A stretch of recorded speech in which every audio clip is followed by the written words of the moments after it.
I was wrong. And I'm not even mad. What's up, everybody? Welcome to another episode of Lombardi Time Brews, where I'm your host, John Dowray. Today, obviously, we're going through shoutouts and get-outs, recapping Packers versus Seahawks. Obviously, one side of this list is going to be longer than the other, and that is quite nice, right? And I think finally we get to say that a game wasn't all that close. Against the Seahawks, the Packers took control early. They kept control. And then, there was kind of a lull at the midpoint. We'll get to that. But they never really even had to glance in the rearview mirror against what is now the former leaders of the NFC West. This was a decisive, good victory for the Green Bay Packers. It was not quite a perfect one. This wasn't some 55-6 slaughter or anything like that. There were goods and there were bads. It's just the vast majority were certainly goods. Today, we're going to take a look at the shout-outs and the get-outs, the goods and the bads. But before we get to that, though, just a few really quick notes. One, the Packers' Week 17 matchup against the Minnesota Vikings did not get flexed to Sunday Night Football. I'd been saying for a while, it wouldn't shock me. It's one of the better matchups that week. The TV gods decided against it. As of right now, it is still at noon. However, per Wes Hawkowitz of Packers.com, he believes, per all the TV rules and whatnots, that the game still could be flexed to 325 by Fox if they wanted. So no, it's not a primetime game yet. Still could become Fox's 325 game. Don't know about that one yet. We got to see. As of right now, though, still at noon. Then, different note, coming up this weekend, the Packers can officially now clinch a playoff spot. All they got to do, win against the Saints. Win, and they're in. There are a couple other scenarios, too, where, even if they lose to the Saints, somehow, despite being, 13-point favorites right now, even if they lose to the Saints, there's still a couple other, cascading losses around the league that could still get the Packers a guaranteed playoff spot. There's also one pathway that they can still win the division. But I'll lead off all of that for LTB Live tomorrow. But just know, coming up, if they beat the Saints, they're in. And then last, just some injury updates for you as from Matt LaFleur this morning. Christian Watson, there was some concern because he went down at the very end of the game. Basically, he just said he got a cleat in the wrong place. He's good to go. Quay Walker, on the other hand, with his ankle injury, we saw him being quite sad on the sidelines and walking around. He was referred by Matt LaFleur as having a week-to-week type deal with his ankle. Kind of the same prognosis that we got from Javon Bullard not too long ago. And he also said that he's going to give Walker the week to prove that he can play. I don't know. I kind of feel like the best guess is here he sits out against New Orleans, and then maybe we see him thereafter. Then, about Javon Bullard, LaFleur said, and I quote, "He is definitely moving around the facility better." And then he kind of left it at that. Didn't talk about whether he'd be practicing or playing anytime soon. That's what we got about Javon Bullard. Other than that, doesn't really sound like there's too many injury updates or concerns.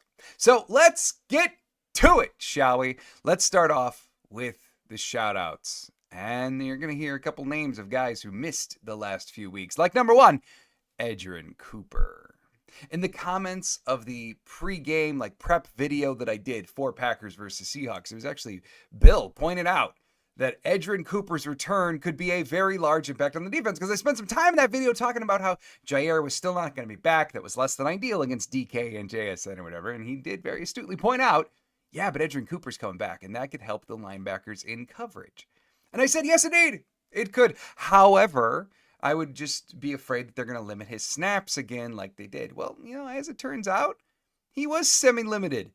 But holy crap, Bill was right. What an impact from Edgerrin Cooper. In fact, Cooper has been nominated as the Defensive Rookie of the Week for the NFL. And yeah, when you look over the entirety of his stat line, boy, does that make some sense. 34 snaps total, 93.8 overall defensive grade from PFF, 3 pressures, 1 sack, 1 hit, 1 hurry, 4 tackles, all 4 were defined as stops. In coverage, he was targeted 6 times. He gave up 2 catches for a grand total of 13 yards, a QB rating allowed of 2.8, 1 pass breakup, and 1 interception. He was all over the run game. He was there in pass rush. He was there in coverage. He was everywhere. This was an astonishing game from Edgerrin Cooper, where he really showcased 2 things. 1, his athleticism, because he fast. And then 2, just what kind of sky-high potential we're talking about when we talk about Edgerrin Cooper. But also greater than that, the sky-high potential of this defense when it has someone like that in the middle of the defense, what an impact that can make. The only thing here, and this has nothing to do with Cooper, I said in the watch party when Quay went down that it's just a shame because the way that Quay has been playing the last month, he's been great. We've all agreed on that for the last month. All before that, no, but like the last month was good. How nice would it be to have Quay playing like that next to this impactful player in Edgerrin Cooper? It's a real shame if we basically have to go like, well, hey, we got one back. Oh, the other one's down. Like, when are we going to see it together? But man, Cooper alone, it is clear that he is far and away the best linebacker on this team. Next shout out goes to two guys, actually, the Jordan Love and Romeo Doubs connection. First of all, Jordan Love continued to be just maniacally efficient with the ball. 74% completion rate on 27 attempts, no turnovers, not even any turnover-worthy plays. Imagine saying that earlier in the season. And a 123.8 quarterback rating. But the thing is, when he goes to Romeo Doubs, it gets even better. Reaches a whole new level of efficiency. Doubs, coming back from his concussion, no, he did not lead all receivers in yards or catches. But it's where and when that he makes these catches. In total, 3 catches for 40 yards, but 2 touchdowns. And a 125 rating when targeted. LaFleur has shown less propensity to be aggressive in the red zone. He's shown way less of a want to be aggressive on 4th downs this year. But Romeo Doubs, this version of Romeo Doubs, may be the solution to a lot of what ails them in both of those places. And perhaps it's more than time that Matt LaFleur updates his tendencies in these areas. Next up, let's go Carrington Valentine. Valentine got a well-deserved shout-out from LaFleur this morning. And what a really cool game it was for Valentine. He basically got to live out an entire multiverse by himself. Because one play, he's there. He's in the right spot. He's in great position. He's got great coverage. It should be a pick. Oh, it's there. And it bounces off, right? Couldn't do it. Damn. But somewhere, there's a universe where he makes that first catch. And we're all sitting here going, oh, yes, what could have been, right? But then, just a few seconds later, the same play to damn near the same spot. And he's got to contort his body in almost the same way. But this time, he catches it. I mean, like, what a cool, like, second chance for a guy to have on when it's dang near, like, the exact same thing. But it wasn't just that sequence for Carrington. This was a really strong game overall. He had 2 tackles, both of them stops, and 0 missed tackles. Granted, smaller sample, but for a guy with a 17.9% missed tackle rate, a game with 0 is a win. We will absolutely take that. And the last one is the pass rush. 7 sacks by 6 different dudes. 34 pressures, 22 hurries. And it wasn't a cheap 7 sacks either. Like, this wasn't like unblocked, like they're just running through. No, these were hard-earned sacks. 6 of these 7 sacks were fully credited to an offensive lineman of the Seahawks. And what's really, really encouraging is the way that they did it. Because I pointed out, who are the weak links in the line, right? The tackles, Lumea. Well, they beat Lucas for 2 sacks. They beat Lumea for 1 and 7 hurries. Not pressures, hurries was given up by that poor right guard. But they also got after Laken Tomlinson, perhaps the Seahawks' second best overall offensive lineman. Maybe some argument to be had that he's actually the best. The Packers got him for 4 pressures, including 2 sacks. And the way that they got these 7 sacks, the variety of usage that led them there, right? If you want to mentally think back to how they got them, stunts on the inside, blitzes from both the outside and linebackers up the middle. But also, one area that they've really struggled in, just straight up manning up against the offensive line and beating them one-on-one. That has been an area of tremendous difficulty. It was 2 months ago, we were all saying they just can't win. They're just not getting off the blocks. They're not getting home. We saw them do it against Seattle and the blitzes and the stunts. This was a very, very encouraging performance. And this is not to take anything away from them. The Seahawks are not a great pass blocking unit. But still, you play who's on your schedule. Packers did a great job beating them, and they did to the tune of 7 sacks. That's the kind of performance that you're going to need in the postseason. All right, so let's get to the get-outs. Let's flip the coin. And I just want to say before I rattle off these two, This was an overall great game by Green Bay. Like, there's no doubt about that. But you all know that I've been hoping for at least one game that is just so complete. It's the you step on their throat and then you really like finish the job kind of thing, right? The actual like all gas, no break. I want to see one complete game. And that doesn't mean that they score 70. It doesn't mean that they get points on every single drive, right? Because things aren't going to work. But at least one game that is just dominant for Green Bay. And we're so close. This was a great game, but these are the two things that I felt like really held them back from absolutely blowing the doors off of Seattle. So I'm going to go number one, the second half offense plus the final minute of half one.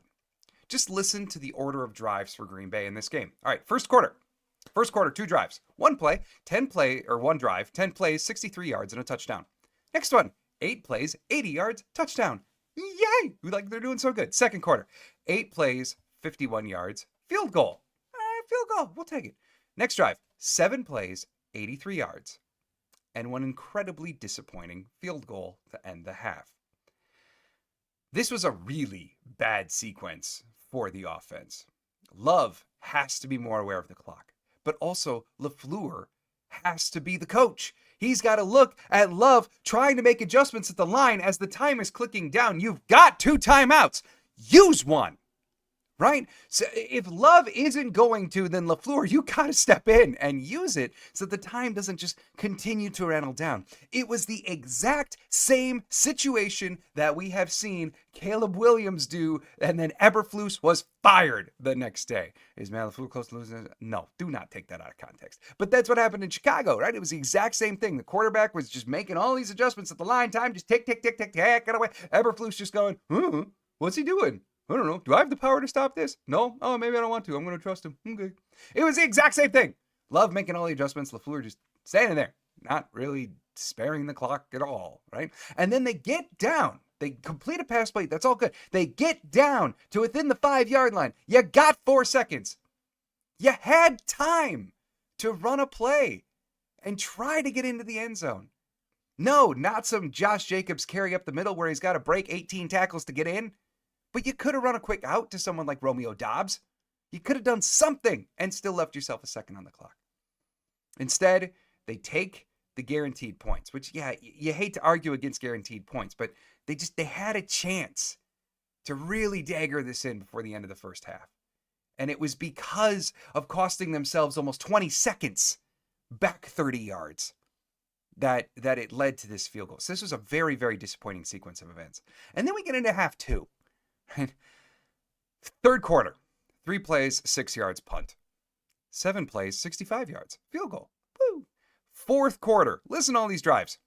3 plays, 2 yards, punt. Now keep in mind, the game is pretty well in hand here. But again, to blow the doors off, you take more advantage than this. Fourth quarter, 3 plays, 2 yards, punt. 2 plays, 6 yards, lost fumble. 3 plays, 4 yards, punt. 7 plays, 45 yards, loss of downs. 3 plays, 27 yards, touchdown. 3 plays, 8 yards, punt. All gas, no break, it was not. Even in the locker room, in his post-game speech, LaFleur acknowledged that the offense had a really strong first half.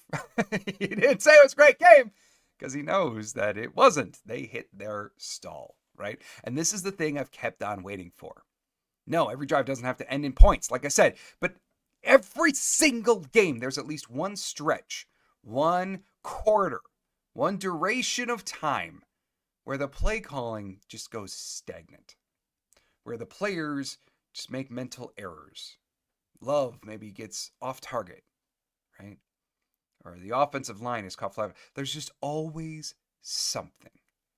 And if it were that they were going against a great defense who just made a stop, okay, that's fine. You're not gonna score every drive.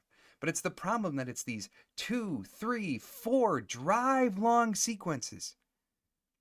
And then all of a sudden, we get to later in the third quarter, and the offense comes back to life. And we see the urgency, the creativity, whatever, but it's generally after the other team has put up some points and tried to inch their way back in. It's these stagnant durations that are really starting to drive me nuts. And that is what has to improve. Before we reach the playoffs, just give me one week where there isn't a 3-drive stretch where the offense just completely loses its ability to do anything at all. That's all I ask. And then the last to get out, the passive pass defense. Overall, look, don't get me wrong. The pass defense in this game was not bad.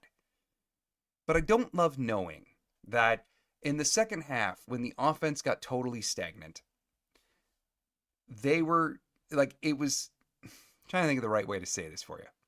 In the second half, right, the offense been stagnant. I don't love that the prospect of the Seahawks flying back into this game was more hampered by Geno Smith leaving than anything that the Packers did, right? And the Packers did play really well. Overall, the defense did very well. But before Geno left, the Seahawks did have some signs of life, right? The pass rush had an excellent game. We covered that. Valentine had a great game. We covered that. So did Cooper. Absolutely. But Sam Howell was truly awful coming in for relief for Geno Smith. He was a significant downgrade from the millisecond he entered the game to what Geno Smith was doing while he was out there. So let's not pretend that didn't help the cause for Green Bay's defense, right? Prior to Geno leaving, he was 15 of 19 for 149 yards and 1 pick. For the majority of the first half, it was actually a race between Love and Geno as to who was going to wind up with the higher completion percentage in this game. Both of them, I remember on the telecast, there was like Love was like 9 of 9 and Geno was like 9 of 10. Like it was something like that. They were both tremendous.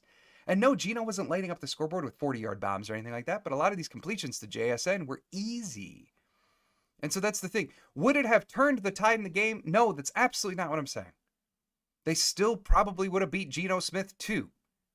Seahawks offense certainly would have done better in the second half than they did, but this game was still well in hand by Green Bay. It's still just the fact that before Geno left, the passing offense for the Seahawks, it was moving.